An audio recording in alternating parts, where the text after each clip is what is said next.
오늘은 맥주 감사 주일이에요. 벌써 한 해가 6개월이 지나가서 반이 지나갔어요.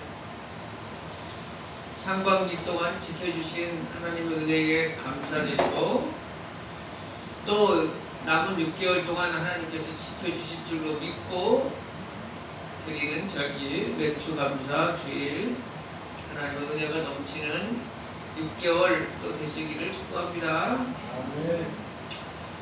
오늘 예레미야 35장 18절에서 19절 레갑 사람들에 대해서 살펴보는데, 본문이 길어서 18절 19절만 했지 사실 35장 전체를 레갑 사람들에 대한 말씀을 드릴 거예요. 그런데 우선 우리 레갑 사람들 하면 교회를 오래 다닌 분들도 생소해요. 처음 듣는다 이 생각하시면 돼요. 다 처음 듣는다 생각. 그만큼 예레미야 성경을 설교하는 분이 적고, 그 중에서도 이 레갑 사람들 설교하는 거는 아마 들어보지 못했을 거예요. 그래서 한번 들어보시고 하나님의 은혜가 있기를 바라요. 먼저 역사적 상황은 1절에 여호야김 시대 때이다 이렇게 기록되고 있어요. 이것은 쉽게 말해서 아직 유다가 바벨론 포로로 잡혀가기 직전의 상황이다 이렇게 이해하시면 돼요. 바벨론 포로로 잡혀가기 이전에 예레미야 선지자는 하나님 뜻에 순종하십시오. 바벨론 포로로 잡혀가는 게 하나님의 뜻입니다.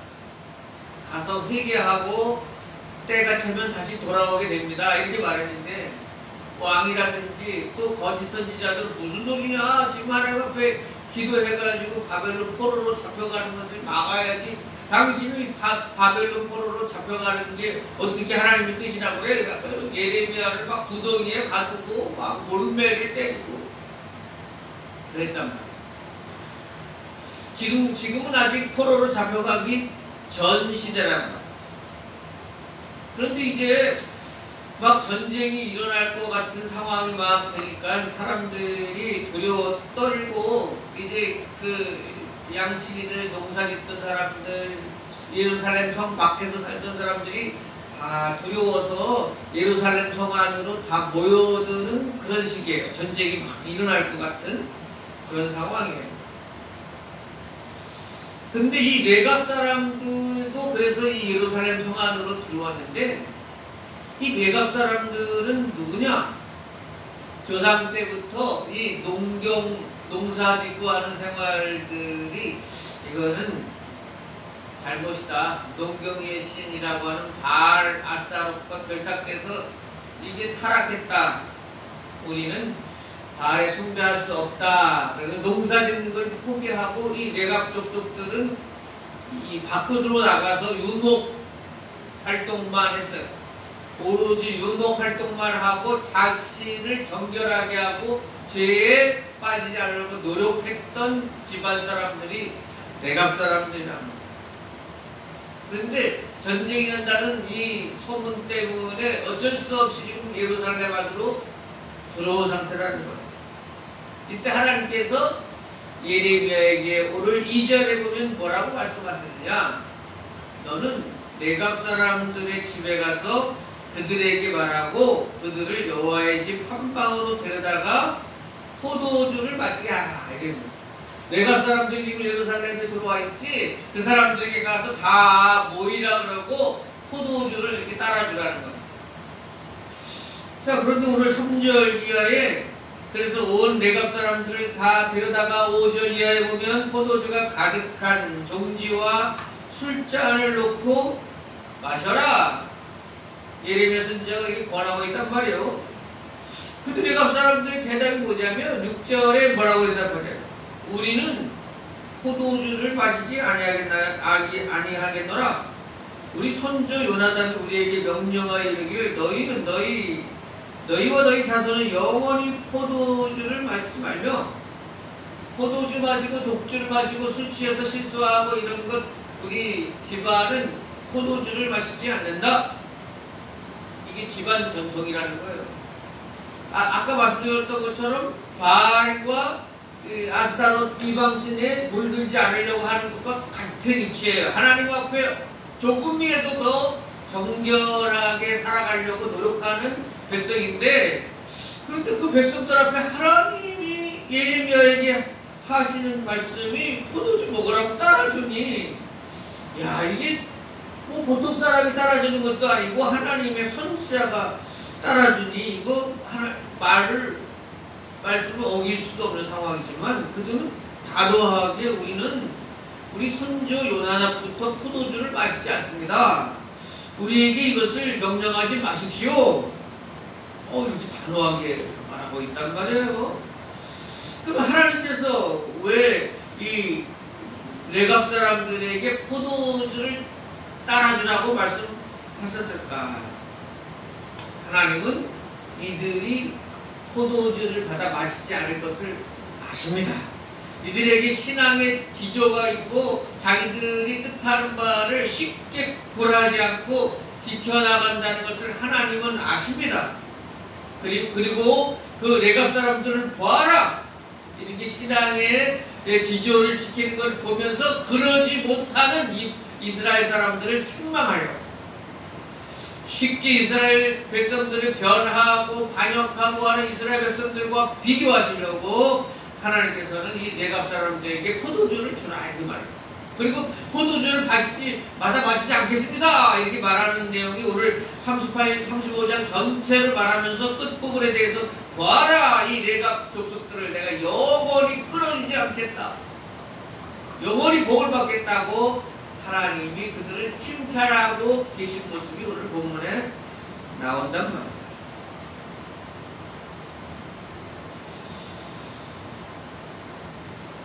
처음에 레갑 사람들이 왜 농경 문화를 따라서 힘들고 떠돌이 유랑해야 되는 유목민의 삶을 살게 되었다고요?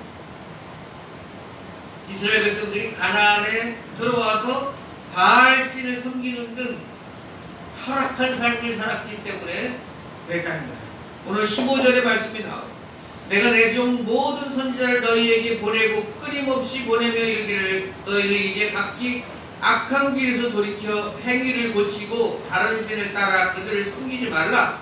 그리하면 너희는 내가 너희와 너희 선조에게 준 이 땅에 살리라 하여도 너희가 귀를 기울이지 아니하며 내게 순종하지 아니하였느니라. 이거 이스라엘 백성들에 대한 하나님의 말씀입니다. 여러분, 이스라엘 백성들은 하나님을 한 번도 완전히 버린 적이 없어요. 하나님도 섬기고 바알신 아스타롯 신도 섬기는, 그렇게 양쪽을 다 섬기는 그런 일을 행하는 것을 하나님이 기뻐하시지 않는 거죠. 너희들은 악한 길에서 돌이켜 행위를 고치라 그러도 너희가 귀를 기울이지 않으면 내게 순종하지 않아요. 이것은 모든 시대를 통틀어서 하나님의 사람들에 대한 경고예요. 우리도 모르게 이 악한 시험에 넘어가는 거예요. 자, 생각해 보세요. 이스라엘 사람들이 왜 가나안 땅에 들어와서 바알신과 아스타롯을 섬기게 되는지 생각해 보세요. 자, 이 사람들이 광야에서 40년 이상 생활하다가 가나안에 들어가게 됐네. 근데 가나안에 들어와서 보니까 거기는 농경 문화예요. 농사 짓고 비를 심고 보리를 심고 이렇게 살아가는 백성들인데 수확이 막 이렇게 넘쳐나고 하는 걸 보는 거예요. 그리고 그 가나안 사람들이 뭐라고 그러냐면, 아이고, 이 당신들이 여호와 하나님, 여호와 이스라엘 하나님 믿고 따라왔죠? 그분은 유목의 신이에요. 광야에서 활동하시는 분이에요. 그런데 이 가나안 땅에 들어오면 이 가나안을 지키는 신은 바알이에요. 농경의 신이죠. 비를 주시는 분이시죠. 그러니까 생각해 보세요. 여러분들이 이제껏 애굽에서 탈출해서 광야에서 주로 사역하실 때는 당연히 광야를 지키는 여호와 하나님을 섬겼지만, 이제 가나안 시대에는 새로운 바알과 아스타롯이 가나안 지역을 다스리시는데 그분도 섬겨야 되지 않겠어요? 그게 어떡하는 거예요? 또 이스라엘 백성들은 솔깃한 거죠. 아, 그렇구나. 그럼 우리가 하나님도 섬기고 이곳에 바알도 섬겨야 하는 것 아닌가? 그래서 여호수아서 24장 15절에 보면 여호수아가 이런 행동을 보고 말하는 거예요. 만일 여호와를 섬기는 것이 너희에게 좋지 않게 보이거든 너희 조상들이 강 저쪽에서 섬기던 신이든지 또 너희가 거주하는 땅에 아모리 족속의 신들이든지 너희가 섬길 자를 오늘 택하라. 오직 나와 내 집은 여호와를 섬기겠노라. 아니 어느 때까지 그 양다리 걸치고 이 하나님과 바알 아스타롯 함께 섬기려고 하느냐? 어디 아모리 족속의 신과 하나님을 함께 섬기려고 하느냐? 오직 나와 내 집은 여호와만 섬기겠노라. 여러분 신앙생활하면서 이 양다리 걸치고 양쪽 손을 다 잡고선 하나님 의지했다가 세상 의지했다가 이거는 불신앙이에요. 하나님을 믿는 게 아니 제대로 믿는 게 아니에요. 그게 우상 숭배예요. 하나님만 온전히 믿고 섬기는 백성이 돼야지 하나님을 믿다가 정도 보러 가고 이제 하나님을 믿다가 토종미결도 보고 하나님 믿다가 뭐 다른 것도 의지하고 그게 불신앙이에요. 반쪽 순종은 불신앙이에요. 온전한 순종만 하나님 기뻐하시는 순종인 줄 믿으시기 바라요.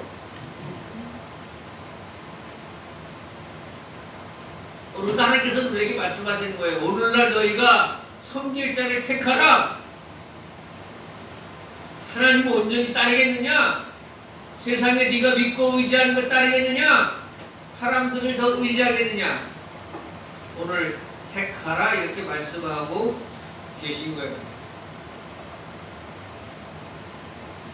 교회 중에 하나님을 섬긴다고 하면서 실제 생활 속에서는 하나님을 섬기는 모습은 나타나지 않는 그런 사람들이 너무 많아요.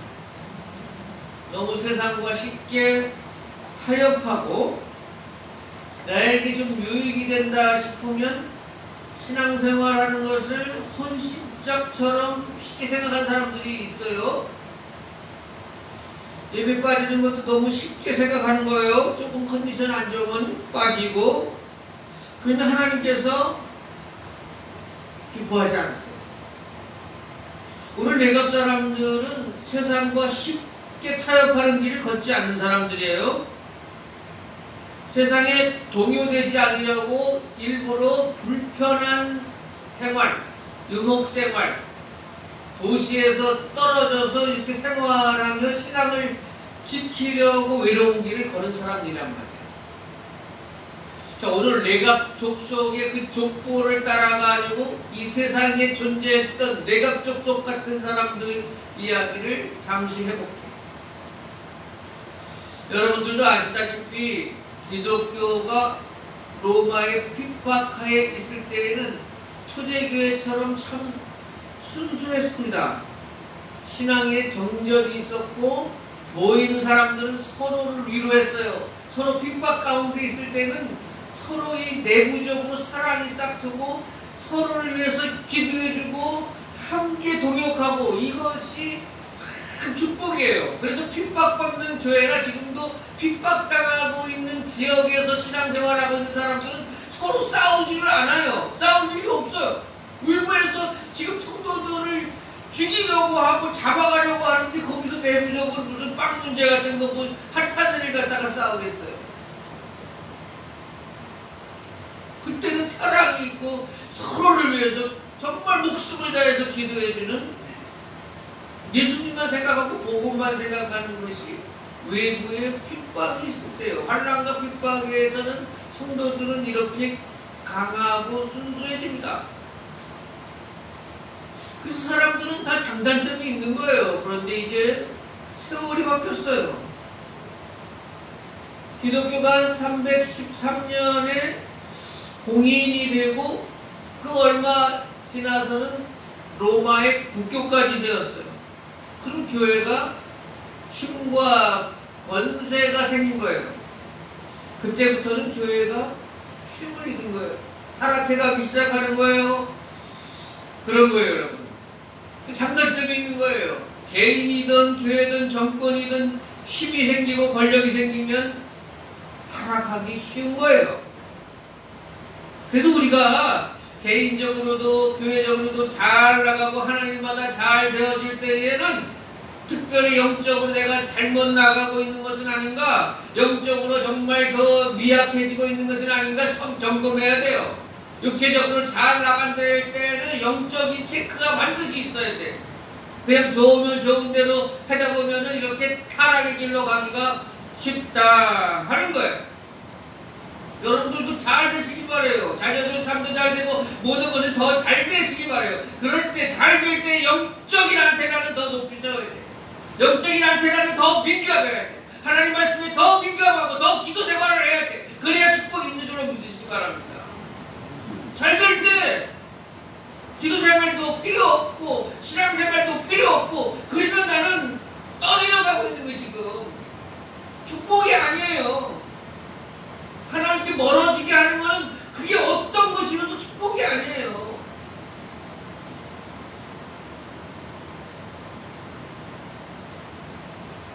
아까 말한 4세기에 로마 기독교가 공인되고 국교로 삼고 그때 무슨 일이 일어난지 아세요? 강제 개종이 일어났어요. 여러분 지금 잘 알고 팔레스타인 지역의 가자 지구라 그래갖고 이슬람하고 유대인들하고 매일 전쟁하고 싸우는 거 아시죠? 요즘에도. 그게 왜 그런지 아세요? 처음에는 이 팔레스타인 가자 지역에 제우스 신을 섬기는 이방 신전이 8개가 있었고 마르네니온 신전이 있었는데 기독교가 공인된 다음에 싹 쓸어버리고 그들을 핍박했어요. 무력을 사용해서 기독교 안 믿으면 다 죽인다고 폭력을 사용했어요.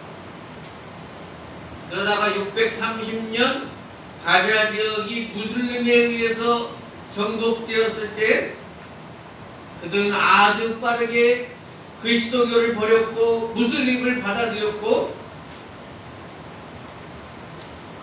기독교에 대해 적대적인 생각이 오늘 2000년에 이르기까지 이렇게 전해져 오는 겁니다.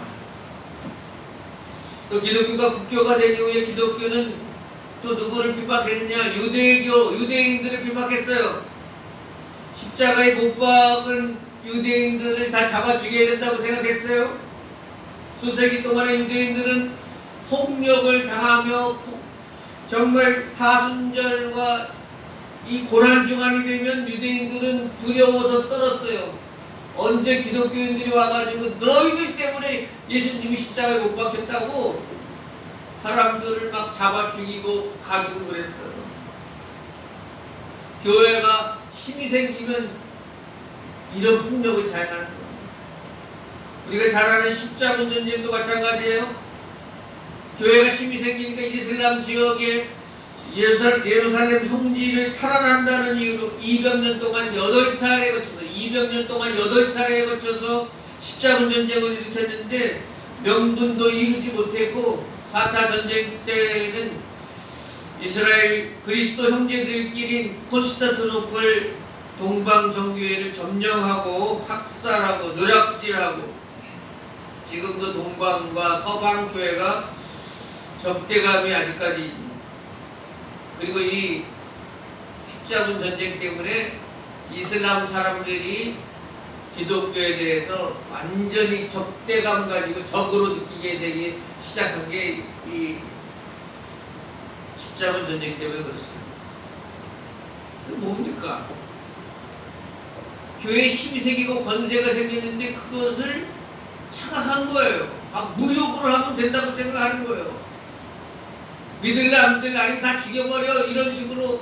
이것이 예수님의 정신입니까? 이것이 교회를 세우신 예수님의 과계와 사랑의 정신이냐는 거예요. 결과적으로 하나님의 영광을 훼손하고 많은 민족들, 많은 종교들에게 공적이 되는 꼴이 되는 거예요. 이것이 다 기독교가 힘이 생기고 권력이 생기면서 잘못된 길로 걸어가게 될 때 절대 권력은 절대 부패한다는 말을 입증이라도 한 듯이 기성교회는 이렇게 타락한 길을 걸어왔습니다. 그러면 역사적으로 말해요. 예갑족 수과 같은 사람들이 어느 시대에나 있었음을 또한 기억해야 하는 거예요.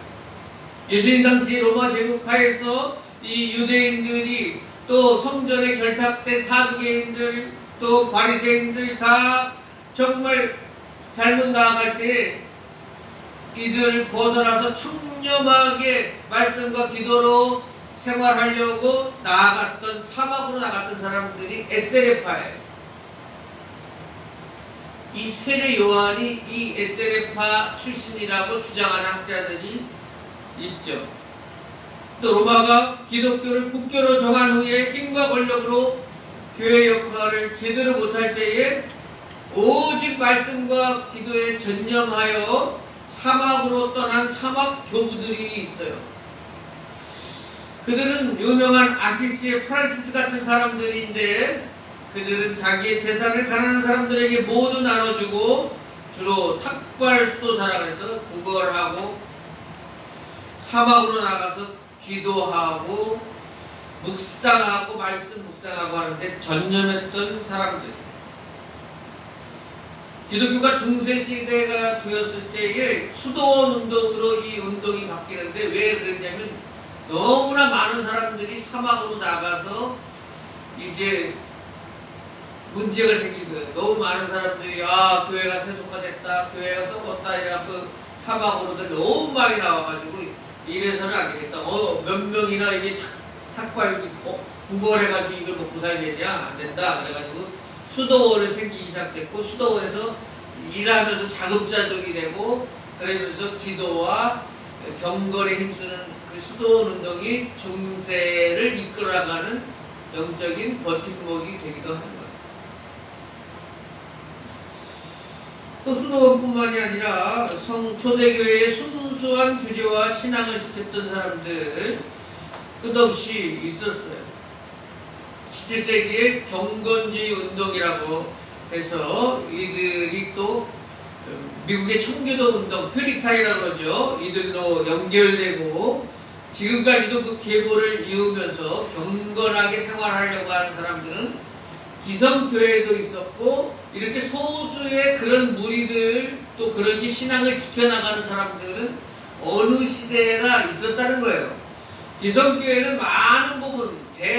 많은 부분 부패하고 썩은 교회도 있었지만 부르터기와 같이 남아서 하나님 앞에 순수한 신앙으로 하나님만을 생각하고 하나님 앞에 정결하게 살고자 하는 오늘 이 내갑족속과 같은 사람들은 하나님께서 끊이지 않고 시대마다 세대마다 남겨놓고 그들을 통해서 하나님 영광 받으신다는 겁니다. 몇 년 전에 미국에서 총기 난사 사건이 일어났는데 그 발칵 미국에서 뒤집힌 것은 총기 난사 사건은 뭐 미국에서 자주 일어나잖아요. 그런데 이 사건은 아미시 공동체라고 아까 청교도 운동을 따라서 생활하는 그런 아미시 공동체라고 있어요. 지금 뭐 이렇게 옛날처럼 마차에다가 농사 짓고 하는 것처럼 기계화되고 이런 걸 싫어하는 사람들, 옛날처럼 경건하게 이렇게 살아가려고 하는 사람들의 자녀들 학교에 들어가서 아이들을 총을 쏴서 죽였어요. 근데 이 아미시 공동체가 한 행동은 총기 난살범에 가족들을 데려다가 도리어 위로하고 같은 피해자라고 그들을 돌봐주고 예수님의 정신과 마음으로 그들을 보듬어 안더라는 거예요. 이것 때문에 미국에서 크게 화제가 됐었죠. 여러분, 우리는 교회가 당연히 세속화되고 세상 문화에 점령당하는 것을 당연하게 생각합니다. 기독교인으로 살아가면서도 세상 사람들과 똑같이 행동하고 생활하는 것을 뭐 어쩔 수 없다고 그렇게 생각합니다. 그저 뭐 구별되는 것은 교회에 나와서 예배 드리는 것에만 만족하는 사람들이 많습니다. 이 세상에 살려면 뭐 어쩔 수 없다고 너무 쉽게 양다리를 걸치며 생활하는 것이 너무 몸에 익혀 있습니다. 과연 우리는 어쩔 수 없이 죄악 세상에서 죄 지으며 살 수밖에 없는 존재일까? 그렇게만 살아야 될까? 그렇지 않습니다. 우리 기존의 교회에서도 정말 다른 교회는 어떤 길을 간다 할지라도 우리는 오늘 내각족속처럼 하나님 앞에 옳은 것은 옳다, 정의로운 것은 정의롭다, 청렴하게 지켜야 될 것을 청렴하게 지켜나가는 그런 모습이 우리에게 있어야 됩니다. 하나님의 말씀이 이것이 옳다고 말했고 하나님의 뜻이 이렇게 성경을 통해 밝히 보여주고 있다면 세상 사람들은 어떠한 길을 간다 할지라도 하나님의 말씀대로 생활하리라, 하나님의 뜻대로 생활하리라 결단하는 그 백성들을 하나님께서 오늘도 기다리고 오늘도 그들의 예배를 받으신다 하는 것입니다.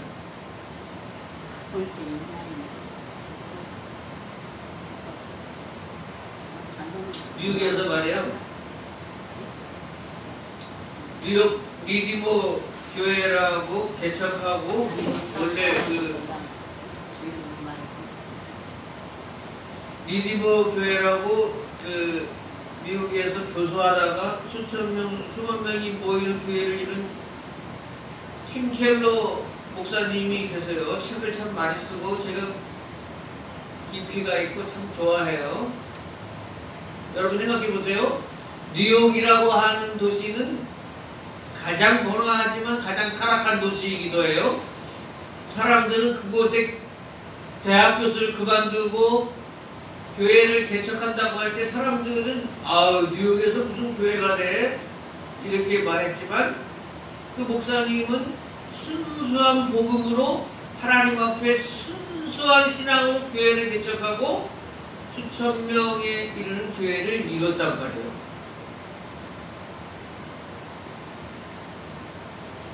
동성애가 판을 치고 남녀가 만난 첫날부터 호텔로 향하는 그런 문화에 그런 순수함을 외쳤고 순결을 외쳤고 안 통할 것 같은데 많은 사람들이 회개하고 돌아온 역사가 있었다는 거예요.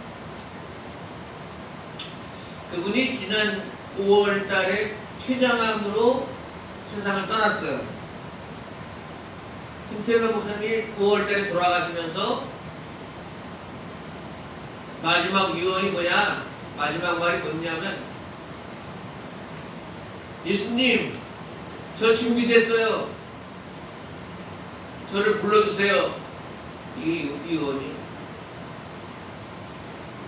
예수님, 저 주님, 예수님 만날 준비되어 있으니까 저 이제 불러주세요.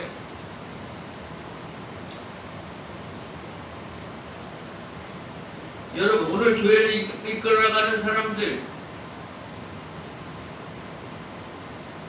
목회자든 아니든 돈만 따라가고 정욕대로만 살고 물질에만 매여있는 사람이 과연 이 세상 떠날 때 예수님 저 준비됐어요, 예수님 저 주님 만날 준비됐어요, 저를 빨리 불러주세요, 이런 말을 할 수 있을까? 여러분들 그 말 할 수 있어요? 그 말 할 수 없다면 스스로 생각해보고 회개해야 돼요. 주님 언제 부르실지 모르지만 이 고백이 나올 수 있어야 돼요. 주님 저 준비됐습니다. 할렐루야. 마라나타. 제가 주님을 기다리고 있었습니다. 오늘 하나님께서는 이스라엘 백성들은 순수하지 못하고 계속 반역하고 그들을 책망하고 있지만 오늘 18절 19절 본문 말씀에 이 내각 족속들을 축복하여 18절 19절 본문 말씀 제가 다시 읽을게요. 너희가 너희 선주 요나단의 명령을 순종하여 그의 모든 규례를 지키며 그가 너희에게 명령한 것을 행하였도다. 그러므로 만군의 여호와 이스라엘의 하나님께서 이와 같이 말씀하시니라. 레갑의 아들 요나답에게서 내 앞에 설 사람이 영원히 끊어지지 아니하리라. 아멘.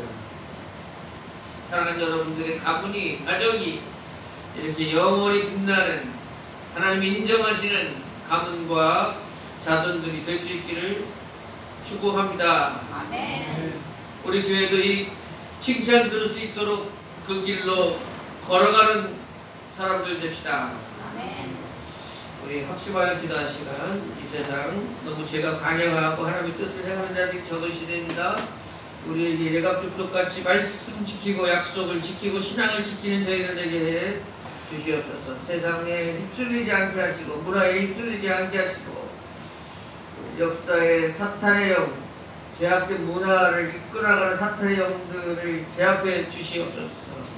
대농자의 길 통하여 사람 낚는 어부가 되게 하시고 구원선이 되게 하여 주시옵시고 성령께서 역사하셔서 결과가 있게 하시고 50명이 넘는 교회로 주여 성령께 하여 주시옵소서.